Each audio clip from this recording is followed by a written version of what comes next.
देखिए कि paper solve करते समय इंग्लिश में जो सबसे बड़ी दिक्कत आती है, स्पेशली जिन बच्चों के पास कोई इक्विपमेंट नहीं होते, संसाधनों की कमी होती है, या जो अच्छे से नहीं पढ़ पाए पहले, अभी जो बोर्ड क्लासेस में हैं, तो उनके सामने सबसे बड़ी प्रॉब्लम आती है कि जब वो पेपर सॉल्व करते हैं तो फर्स्ट थिंग तो है कि उनको पेपर समझ में नहीं आता।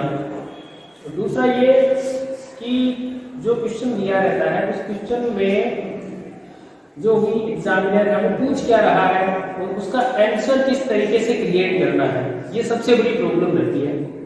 खास करके जो राजस्थान के बच्चे हैं और जिनको की इंग्लिश है, इंग्लिश से ऐसे डर लगता है जैसे कि भूत से डर लगता हो, तो उसके लिए एक सिंपल सी थ्योरी बनाई गई है, एक लेसन तैयार किया गया है, जिस लेसन के थ्रू यदि वो उस लेसन को अच्छे से समझ लेते हैं तो वो कम से कम इतने एबल हो जाते हैं कि वो आराम से कोई भी इंग्लिश का जो बोर्ड का पेपर होता है, 10th का है, 12th का है, या हम कहें होम एग्जाम का है, तो वो पेपर है वो आराम से उसको सॉल्व कर लेते हैं।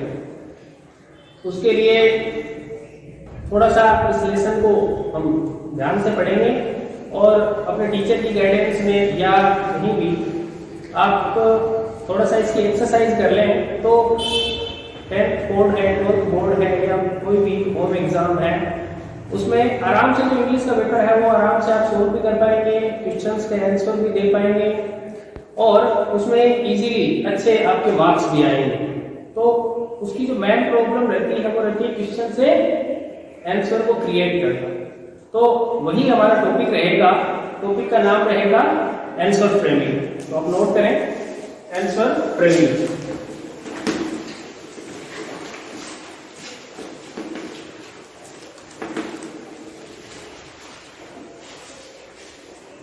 आंसर फ्रेमिंग सीधा मतलब है कि आपको पेपर में क्वेश्चन दिया हुआ है और उस क्वेश्चन को आपको उसी की सहायता से आंसर में क्रिएट करना है। यानी प्रश्न दिया हुआ है और आपको क्या बनाना है, उसका आंसर बनाना है। तो क्वेश्चन है, आपको फर्स्ट जो पेपर मिलता है उस पेपर में फर्स्ट और सेकंड जो क्वेश्चन है वो दोनों मिलते हैं कॉम्प्रिहेंशन। कॉम्प्रिहेंशन का मतलब ऊपर पैराग्राफ दिया हुआ है, नीचे उसके आपको क्वेश्चन दे रखे हैं, आपको उन क्वेश्चन को सर्च करना, उसका आंसर उस पैराग्राफ में। तो एक तो आप ये चीज सीखेंगे कि कोई भी क्वेश्चन दिया हुआ हो उसका आप आंसर है वो आराम से उस पैराग्राफ में सर्च करना। दूसरी चीज आप नीचे देखते हैं कि आपकी जो बुक्स है, बुक्स में से सीधे डायरेक्ट आपको क्वेश्चन पूछता है, तो उनके भी आप आंसर है वो ग्रामेटिकली सही मेथड से दे पाए। तो ये दो चीजें हैं आपको इस टॉपिक के द्वारा आपको आराम से सिखाई जाएगी और आप उसको यदि थोड़ा सा प्रैक्टिस कर लेते हैं तो आराम से आप पेपर को सोल्व कर पाएंगे और इजीली अच्छे मार्क्स बना पाएंगे। तो आंसर फ्रेमिंग को समझने से पहले आप समझेंगे कि कोई भी क्वेश्चन है, ये क्वेश्चन है बनता कैसे है। कोई भी प्रॉब्लम है तो हमारे सामने प्रॉब्लम अब क्या आ रही है कि क्वेश्चन है, क्वेश्चन समझ में नहीं आता या उसका हम ट्रांसलेशन इजीली नहीं कर पाते, तो हम उसका आंसर कैसे दें। तो हमारी ये प्रॉब्लम है क्वेश्चन, तो सबसे पहले हम प्रॉब्लम को समझते हैं फिर उसका सॉल्यूशन निकलेगा। तो हमारी जो ग्रामर है उसके अकॉर्डिंग यदि क्वेश्चन तो बनाए जाते हैं वो 3 प्रकार से बनाए जाते हैं, जिसको पहले को आप कहते हैं कि टैग क्वेश्चन है। कौन सा है? Tag question. और दूसरा है उसको ग्रामर में कहा जाता है इंटरोगेटिव क्वेश्चन। और तीसरा जो है वो हम अपने लिए सहूलियत के लिए कहते हैं कि ये WH वर्ड वाले क्वेश्चंस होते हैं। तो ये तो हो गए HB वाले और ये कौन से हो गए WH वर्ड वाले।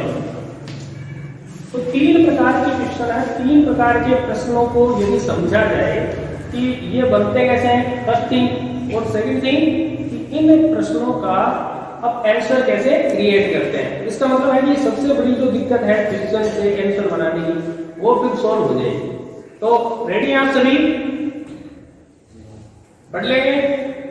तो फर्स्ट जो है वो हम पहले सबसे छोटे वाला लेते हैं, जिसको आप कहते हैं टैग क्वेश्चन। टैग का सीधा सा मतलब है कि एक सेंटेंस दिया रहेगा, उस सेंटेंस को आपको टैग करनी होती है। टैग करने का मतलब है कि सेंटेंस के आगे ब्लैंक दिया रहेगा, उसी में आप टैग कर देंगे तो कौन सा क्वेश्चन बन जाएगा? टैग क्वेश्चन बन जाएगा। अब टैग क्वेश्चन सीखने का सीधा सा तरीका है कि आपको एक सेंटेंस दी रहती है, उसके आगे आपको ब्लैंक देता है और उस ब्लैंक के आगे आपको एक क्वेश्चन मार्क देता है। इस क्वेश्चन मार्क का मतलब है कि आपको ये जो सेंटेंस दिया गया है, इस सेंटेंस को क्या करनी है? टैग करनी है। अब टैग करने का मतलब है कि आपको इस क्वेश्चन के सामने दो ऑप्शन मिलते हैं, पहला और दूसरा। यदि ये सेंटेंस पॉजिटिव है तो आपकी टैग है वो निगेटिव होगी। टैग कैसी होगी फिर? निगेटिव। और यदि सेंटेंस खुद निगेटिव है तो टैग कैसी हो जानी चाहिए? पॉजिटिव। सिंपल सी बात याद रह जाएगी। क्वेश्चन है, क्वेश्चन कैसा है? Tag question. एक सेंटेंस देगा, सेंटेंस के बाद में आपको एक क्या देगा? ब्लैंक्स देगा। उस ब्लैंक्स में आपको फॉर्मेलिटी करनी है, उसके बाद में उसको क्या हो जाएगी? टैग लग जाएगी। अब इसको सिंपल सी बात याद रखनी है कि यदि सेंटेंस में नोट नहीं है तो इसका मतलब वो निगेटिव नहीं है। तब तो जब टैग लगा रहे हो तो वो क्या लग जाएगी? निगेटिव। और यदि क्वेश्चन जो सेंटेंस है, सेंटेंस खुद क्या है? निगेटिव है, उसमें नोट है, तब आप टैग क्या बना देंगे? पॉजिटिव बना देंगे। क्लियर है? तो उसका सीधा सा तरीका याद रखो कि मान लो जो सेंटेंस है वो क्या है? पॉजिटिव है। तो पॉजिटिव सेंटेंस की जब टैग लगाओगे तो वो कैसी लगाओगे? निगेटिव लगाएंगे। तो पॉजिटिव सेंटेंस की टैग लगाने का सीधा सा मतलब है कि आप टैग में नोट लगाएंगे। क्लियर है? तो उसके लिए अब यहां ब्रैकेट में एक तरीका लिख लें कि HV प्लस नोट का कंबाइंड फॉर्म और प्लस सब्जेक्ट, ये आपकी टैग बनेगी। हेल्पिंग वर्ब प्लस नोट का कंबाइंड फॉर्म और उसके बाद आप किसको ऐड कर देंगे? सब्जेक्ट। तो वो क्या बन जाएगी? पॉजिटिव सेंटेंस की टैग बन जाएगी। इसी के साथ दूसरा ऑप्शन क्या मिल सकता है? क्या हो सकता है? सेंटेंस निगेटिव हो जाएगी तो निगेटिव उल्टा कर दो। वाक्य कैसा है? निगेटिव है तो टैग कैसी हो जाएगी? पॉजिटिव। पॉजिटिव होगी तो नोट लगेगा नहीं लगेगा? नहीं लगना चाहिए। तो सिंपल सी बात हो जाएगी, इसका जो टैग बनेगी वो क्या बनेगी? HV plus subject. और इस तरीके से ये दोनों टैग कंप्लीट हो जाएंगे। सिंपल सी थ्योरी है। 10th क्लास में बोर्ड पेपर आएगा, उसमें दो क्वेश्चन आएंगे इसके टैग के। 12th में डायरेक्ट टैग पूछेगा नहीं, लेकिन 10th क्लास में क्लियर है कि दो क्वेश्चन पूछेगा। तो पॉजिटिव सेंटेंस मिले आपको है और पॉजिटिव ऐसे याद नहीं रहे, तो सीधे याद रख लेना कि नोट नहीं आया है तो वो पॉजिटिव है, नोट नहीं आया तो वो वाक्य कैसा है? पॉजिटिव। और जो पॉजिटिव है तो टैग कैसी लगेगी? निगेटिव। क्लियर? सीधी सी बात है कि याद रख लियो कि वाक्य पॉजिटिव है तो हमारा टैग क्या लगानी है? निगेटिव। और वाक्य खुद निगेटिव है तो टैग क्या लगानी है? याद रखिए। क्लियर? अब एक सिंपल सा एग्जांपल लेते हैं। जैसे आप कहते हो कि he is studying in 10th class. He is studying in 10th class. अब पेपर में आ गया 10th क्लास बोर्ड में कि इसको टैग करो। तो टैग करने का सबसे पहला ही बात है कि आप ये देखो कि जो वाक्य जिसको टैग कर रहे हो उसमें नोट आया नहीं है। तो देखो आया नहीं है, नहीं है, तो अब टैग में नोट लगेगा नहीं लगेगा? इसमें नहीं है, इसका मतलब टैग पे लगेगा। तो आप क्या कर दो? यहाँ नोट नहीं देखा तो आप ये सीधा पक्का दिमाग में बिठा लो कि इधर नोट नहीं है तो फिर कहाँ लगानी है, यहाँ पे नोट लगानी है। और नोट लगानी कहाँ है, हेल्पिंग वर्ब के बाद नोट, और इन दोनों को कंबाइंड फॉर्म बना देंगे। कंबाइंड फॉर्म आपको अभी बताई जाएगी। और उसके बाद क्या रख देंगे, सब्जेक्ट रख देंगे। तो यहाँ हेल्पिंग वर्ब फिर नोट दोनों को कंबाइन करेंगे और उसके बाद में सब्जेक्ट लगाएंगे। ठीक है। अब इसमें सबसे अच्छी बात क्या है जो आपको बहुत पसंद आएगी कि इसमें से आपकी तरफ से कुछ नहीं करना, केवल नोट रखना। समझ में आएगी क्या करो, थाने कोई परिश्रम नहीं करना है ना। हम तो क्या करना है, अटेंड उठाओ अटेंड रख दो। क्लियर है बटन दे जा रहा है। तो सब पहले थान के चाहे हेल्पिंग वर्ब लेकिन उठा लो। हाँ हेल्पिंग वर्ब उठा की आगे ना। अब क्या लगाना है, नोट लगाना है। तो जब नोट लगाओगे तो आपको क्या करनी है, कंबाइन फॉर्म बनानी है। क्या बनानी है, combine form. Combine form is plus note, ये थी ना आपकी, इन दोनों को कंबाइन करोगे तो क्या बन जाएगी, इजंट। ठीक है। फिर इसके बाद क्या चाहिए, देखो सब्जेक्ट है।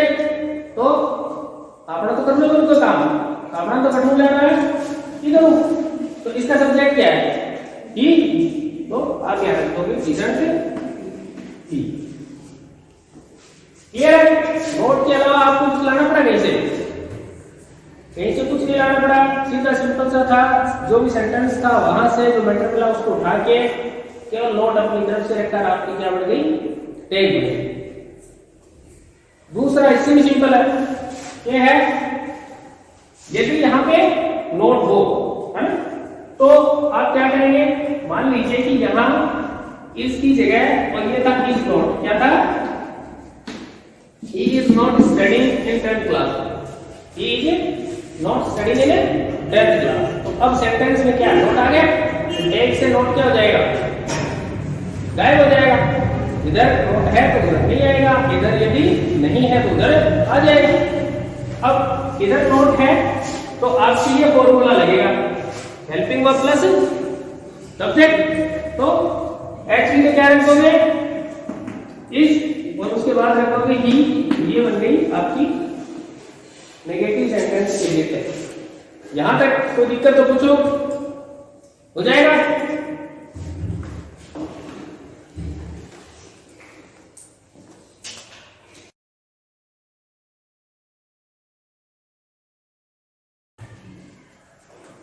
तो टैग का फॉर्मूला है वो आप नोट कर लें, बहुत ही सिंपल सा साधारण सा आपको याद रखनी है कि जब सेंटेंस है वो आपको मिले subject plus SV plus MV plus object और अदर वर्ड, इस सेंस में मिले और इसको आपको टैग करने के लिए कहा जाए तो आप हेल्पिंग वर्ब और नोट को कंबाइन कर देंगे, इन दोनों को कंबाइन कर देंगे प्लस सब्जेक्ट ले आएंगे। यदि आपको सेंटेंस मिलता है subject plus SV plus not plus MV plus object plus other word, तब आप जो फॉर्मूला यूज करेंगे वो करेंगे HV plus subject, HV plus subject. ये सिंपल सा फॉर्मूला। अब इसमें दोबारा एक बार जो चीजें नोट करनी है वो ध्यान से देखो कि आपका ये जो सेंटेंस है ये पॉजिटिव था, एक बात। दूसरी बात, अपन को कैसे पता चला कि आपने पूछा तो ये पॉजिटिव है ना, आपने तो खुद ने देखना पड़ा तो पॉजिटिव है क्या है, तो इन नोट आ जाएगी करेंगे ऊपर लगा के अंदर नोट है कि कौन है, तो इसका मतलब ये क्या है, पॉजिटिव वाक्य। ठीक है। इंटरोगेटिव बनाना उसके लिए खुद आप पढ़वा रहे हैं, है ना, वो खुद भी बने आप। तो नोट को नहीं को मतलब क्या है, पॉजिटिव। तो अब अपनो तरीकों क्या है कि इसमें नोट नहीं है तो हम क्या करेंगे, इसमें नोट लगाएंगे। क्लियर है। बात इसमें ध्यान में रखनी है कि ये हेल्पिंग वर्ब यहां जाएगी ठीक है, अपनों ज्ञान को लगाना अपना अट्ठाई वैल्यू लेनी है 8 लगा देना, एक बात क्या लिख देना नोट बाद दोनों क्या कर देना दोनों कंबाइन कर देना, और उसके बाद में ये जो सब्जेक्ट है ना, यही सब्जेक्ट कहाँ चला जाएगा टैग में चला जाएगा। क्लियर, जोर तो मुझे आता है अकेला उठा के पढ़ा करना ही, तोड़ दो नकल लगानी है। क्लियर कर लेना, फिर वो तो और ही सो रहा है इनके नोट मार के चक्कर ही नहीं, नोट का चक्कर कौन सा कंबाइन क्यों नहीं कर रहा है, तो थारो देखो थारा काम बढ़िया वो करना है कि एक्टिव में उठा के अगर जाना की सब्जेक्ट उठा के सीधा देना, तो वो धरो टैग पूरो और 10 वाला है ज्यादा नहीं तो 2-4 नंबर बढ़िया हो गया। क्लियर, बना लो आराम से। अब छोड़ दो इमर्ज तो पेज फर्स्ट से कहता है तो विद्यार्थी थोड़ी दिक्कत आ सकती है, पर कढ़ावा की बात हम भी बता दूं क्या ये जो सब्जेक्ट है ये कहां जाएगा टैग में जाएगा, है ना। तो इन 3 चीज को ध्यान रखियो कि यदि मस्कुलाइन समझोगे छोड़ दो मस्कुलाइन नाम ये पुल्लिंग याद रखियो पुल्लिंग, तो यदि पुल्लिंग हो है तो भी नाम की जगह क्या करता ही, यदि फेमिनाइन हो है फेमिनाइन है स्त्रीलिंग तो पीछे जाके करता सी, और न्यूट्रल हो है यानी नपुंसक तो पीछे जाके करता इट, और वो सब जो है प्लूरल हो है क्या है प्लूरल, तो प्लूरल के लिए क्या करोगे दे, तो याद रख लियो कि यहाँ सब्जेक्ट की जगह पर यदि किसी का नाम है और वो नाम यदि मस्कुलाइन है तो क्या कर दोगे ही, फेमिनाइन है तो क्या कर दोगे शी, न्यूट्रल है तो क्या कर दोगे इट, और बहुवचन चाहे कोई भी हो क्या कर दोगे दे। याद रखिए वहां तो करो याद रखिएगा, शाबाश गुड। अब इसके अलावा इसमें और कोई कुछ नहीं है, सिंपल सा उठाओ उधर रखो और फॉर्मूले को ध्यान में रखो। टैग खास करके 10th क्लास टैग है, टैग का फॉर्मूला याद करके जाना कंपल्सरी है, 2 क्वेश्चन आएंगे और वो आपको अच्छे से सॉल्व करने हैं। अब हम क्वेश्चन का जो दूसरा टाइप है वो लेते हैं जिसको आप अपनी याद रखने के लिए हम इंटरोगेटिव कह रहे हैं। क्या नाम दिया आपने इंटरोगेटिव क्वेश्चन। रियल में क्या होता है इंटरोगेटिव है वो खुद एक पूरा प्रश्न होता है, क्वेश्चन होते हैं ना जिसको हिंदी में प्रश्न कहते हैं उसी को इंग्लिश में इंटरोगेटिव कहते हैं। हम इसको इंटरोगेटिव अपने तरीके से याद रखने के लिए कह रहे हैं। हमने इंटरोगेटिव नाम किसको दिया है, जो क्वेश्चन किसकी सहायता से बनेंगे हेल्पिंग वर्ब की सहायता से बनेंगे, उन सभी को हम क्या कहेंगे इंटरोगेटिव क्वेश्चन कहेंगे। तो अब एक बात तो आपके दिमाग में बैठ गई होगी कि ये जो इंटरोगेटिव वाले प्रश्न है किससे शुरू होंगे, किससे शुरू होंगे हेल्पिंग वर्ब से। क्लियर है, देखो मतलब पहला ही शब्द क्या होगा हेल्पिंग वर्ब होगा। तो इसकी शुरुआत कैसे होगी देखो ध्यान से। इंटरोगेटिव क्वेश्चन का स्ट्रक्चर जो होता है वो होता है helping verb plus subject plus main verb plus object plus other word. ये इस क्वेश्चन का स्ट्रक्चर होता है। तो सीधा सिंपल सी बात होगी कि शुरू कैसे से किससे शुरू होगा हेल्पिंग वर्ब से। तो हेल्पिंग वर्ब से शुरू होने वाले प्रश्न ऐसे याद रखना, क्या रखना है हेल्पिंग वर्ब से शुरू होने वाले प्रश्न। तो जो भी क्वेश्चन हेल्पिंग वर्ब से शुरू होगा है ना, उस क्वेश्चन के पहले से 2 उत्तर डिसाइड होते हैं। आगे समझ में आया? ये आपने क्या है राजस्थान में 100 मोटी बीमारी क्या है इंग्लिश के नाम में डला गया समझ में आएंगे करने जाने के लिए ट्राई कर रही नहीं, इंग्लिश हिंदी नाम सॉरी है और हिंदी संस्कृत नाम सॉरी है, पर आपने क्या है कि उल्टो पढ़ाया है। आपने क्या पढ़ाया है क्या इंग्लिश तो समझ हो रही है, इंग्लिश उधोरी क्या है संस्कृत और फिर भी उधोरी हिंदी और काम उल्टा है, समझ हो रही है इंग्लिश। अब खाने कहेगा हमको दिक्कत हुई है आराम कर लियो, वो भी कुछ हो रहा है। एक लाइन याद रख लो कि यदि कोई भी क्वेश्चन हेल्पिंग वर्ब से शुरू होता है तो उसका उत्तर पहले से डिसाइड होता है। याद जाओगे, यदि कोई भी प्रश्न हेल्पिंग वर्ब से शुरू होता है तो उसका उत्तर पहले से ही डिसाइड होता है। ठीक है, तो इतना काम कर दियोगे यदि अठे हेल्पिंग वर्ब हो है ना, तो थारे दिमाग में आ जाना चाहिए कि उत्तर तो अपन पहले से वेरो है, ध्यान है अपना।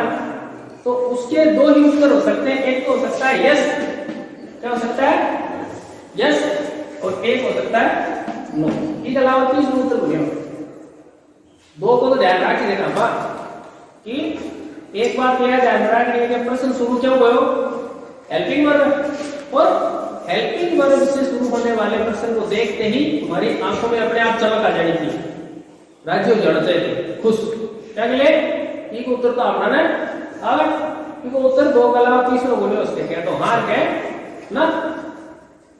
और इससे भी ज्यादा इंपॉर्टेंट बात यह है कि दोनों के उत्तर में आपको यस और नो दो ही शब्द अपनी तरफ से लिखने हैं, बाकी सारा काम कहां से करना है, क्वेश्चन से ही करना है। ठीक है, तो देखो कैसे करते हैं। यस, यस का मतलब पॉजिटिव होता है ना, हाँ तो मतलब तो पॉजिटिव है, तो आपा तो हाँ बोलते हैं, इंग्लिश के बोलते हैं पॉजिटिव। तो यस के आगे पॉजिटिव का स्ट्रक्चर बना दो, वही उत्तर। यस के आगे पॉजिटिव का स्ट्रक्चर बना दो, वही उसका क्या है आंसर। जया यस लिख दियो और यस का बाद बना दो subject plus helping verb plus man verb plus object plus other verb. ये आपका क्या हो जाएगा आंसर। यदि उत्तर हाँ में जाना है, यदि उत्तर हाँ में लिखना है तो सिंपल सी बात है, पॉजिटिव का स्ट्रक्चर आगे बना दो, subject helping verb man verb object और अदर। यदि दूसरा ऑप्शन क्या बचा है, उत्तर नाम में भी तो हो सकता है ना, तो नाम में ही उत्तर है तो इसका नो का मतलब क्या होता है, आपा तो नो का नहीं है ना, ग्रामर क्या बोलेंगे उसको निगेटिव। तो निगेटिव का स्ट्रक्चर इस सेंटेंस के आगे बन जाएगा, फिर आपका क्या हो जाएगा आंसर बिल्कुल क्लियर है। Subject plus HV plus not plus MP plus object plus other word. इसके अलावा कुछ नहीं करना। अब एक बार थोड़ा सा बोर्ड पे देखो कि आपने प्रश्न के स्ट्रक्चर के अलावा कोई चीज रखी है उत्तर में, कोई चीज रखी है। तो ये सब्जेक्ट आप यहां ले आए, ये हेल्पिंग वर्ब यहां ले आए, ये मैन वर्ब, ये ऑब्जेक्ट और ये अदर वर्ड। ठीक है, नो वाले ने क्या किया, बाकी सारा काम तो एक से है ना, हेल्पिंग वर्ब के बाद नोट एक शब्द एक्स्ट्रा जोड़ा है, बाकी सारा काम कहां से किया है पर्सन से, है ना। और इतना टीपने के बाद भी ग्रामर कहती है सही है, सारा काम टीप के तो मिला है, फिर भी ग्रामर क्या है सही है, फिर इंग्लिश दो लिखे हैं, फिर इंग्लिश दो लिखो लगे ना, तो सारा काम को मुझको था क्या नहीं दो लगा था, तो वो वैम काट दो इंग्लिश से दो लिखे, बहुत सॉरी है, फिर सीखने की कोशिश करो। क्लियर, इतना कर सकते हो। इतना करने के बाद में एक एग्जांपल लेंगे, उस एग्जांपल से समझने की कोशिश करेंगे कि इसमें किस तरीके से आपने सेंटेंस को आंसर में क्रिएट किया। तो सेंटेंस रेडी है, नोट करो, नोटबुक में आप हैव से रीड द लेसन। एक सिंपल सा लेक्चर है, have they read the lesson.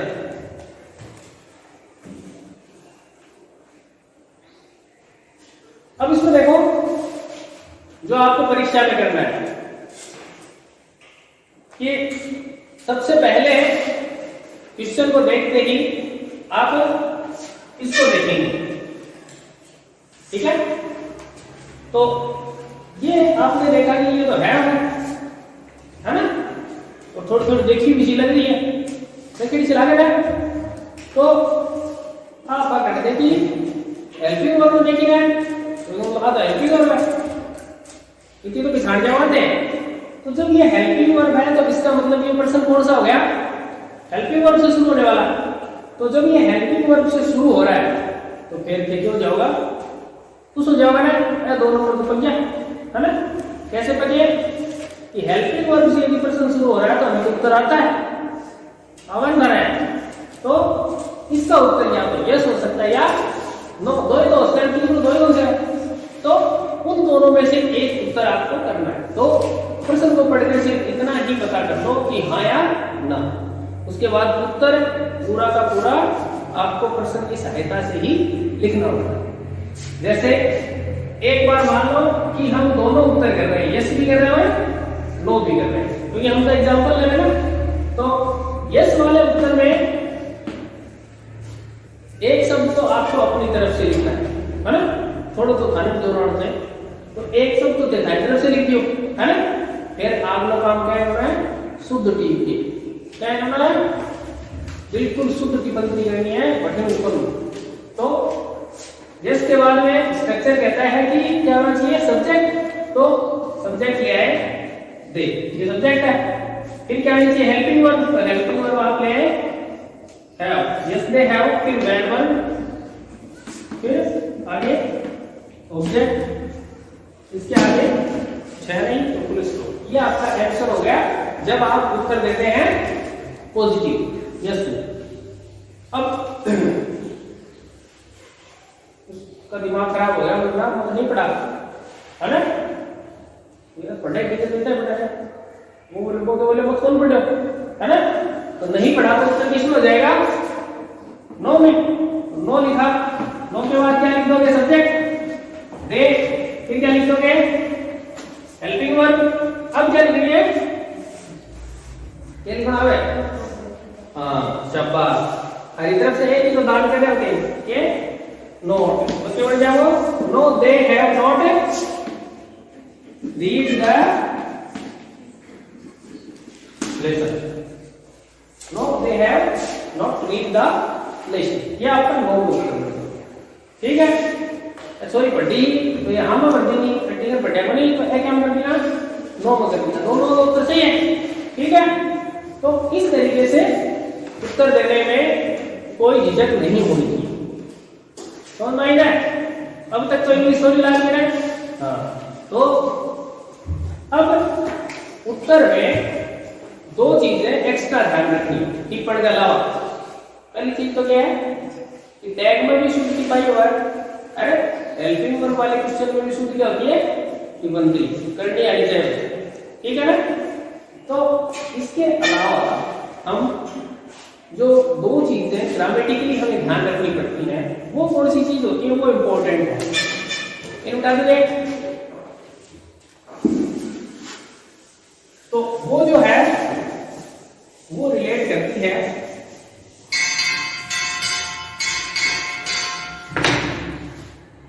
करेगी हेल्पिंग वर्ब से, इसे हेल्पिंग वर्ब से। यदि क्वेश्चन की हेल्पिंग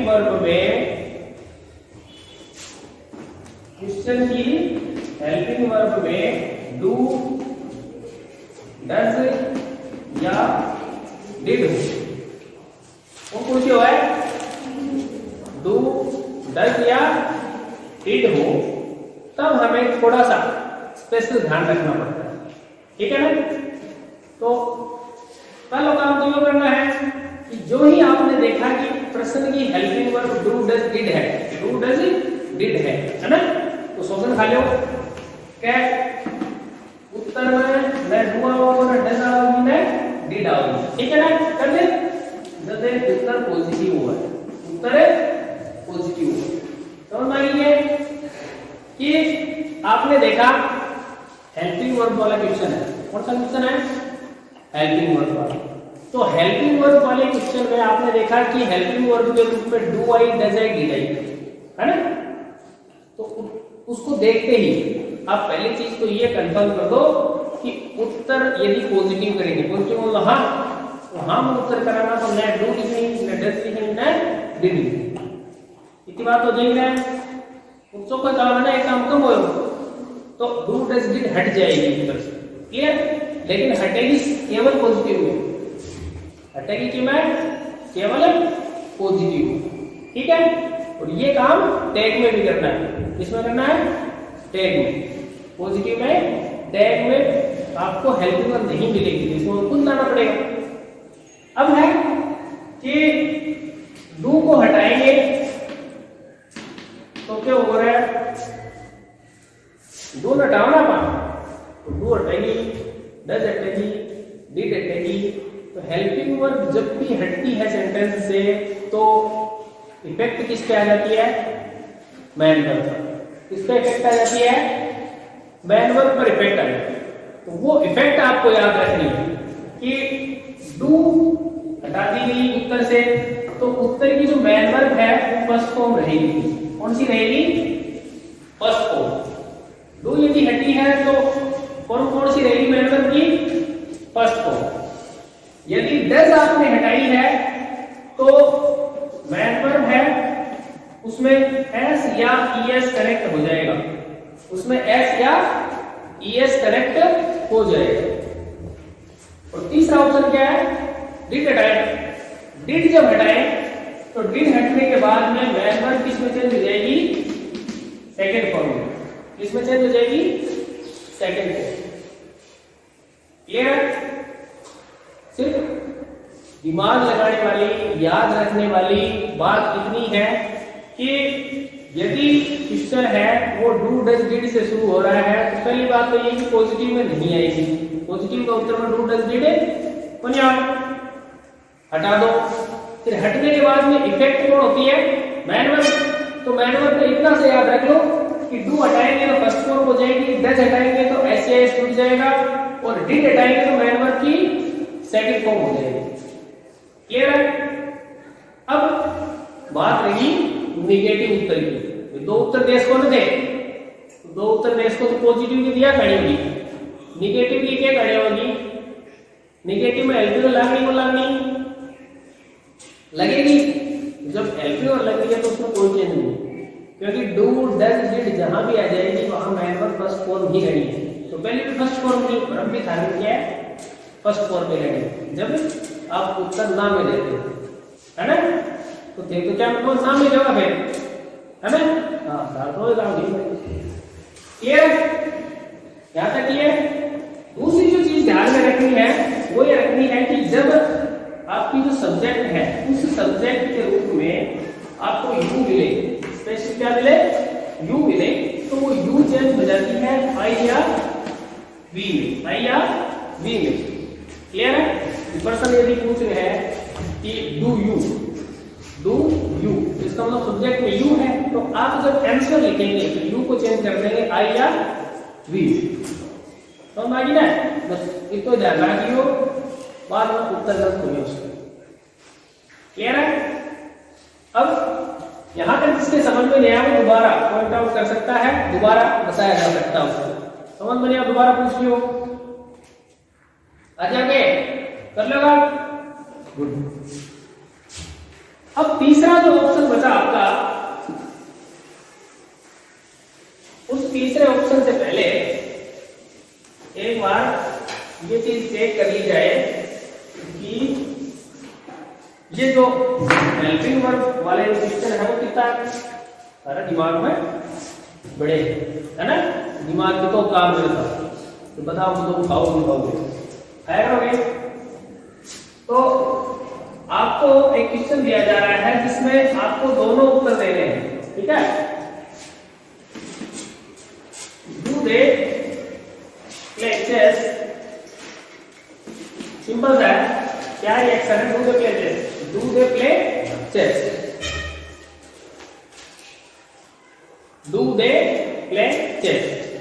अब मान लो कि प्रश्न कहां गई, पेपर में। पेपर में यदि ये प्रश्न आता है तो आपको सबसे पहले नोट करनी है कि प्रश्न शुरू किससे हुआ है, डू से। तो आपको आंसर में यस या नो ऑप्शन है, सॉरी यस या नो, दो ऑप्शन आपके पास।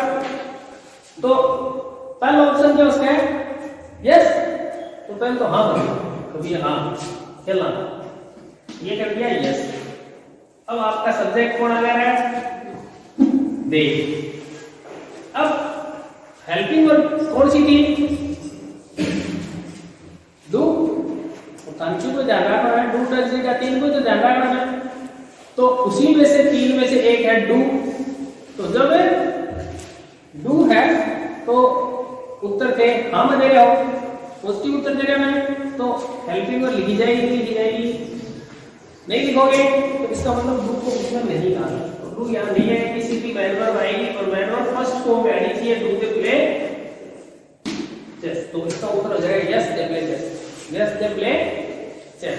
किसी को यदि नो में देना चाहते हैं तब क्या कर देंगे, no they do not play chess.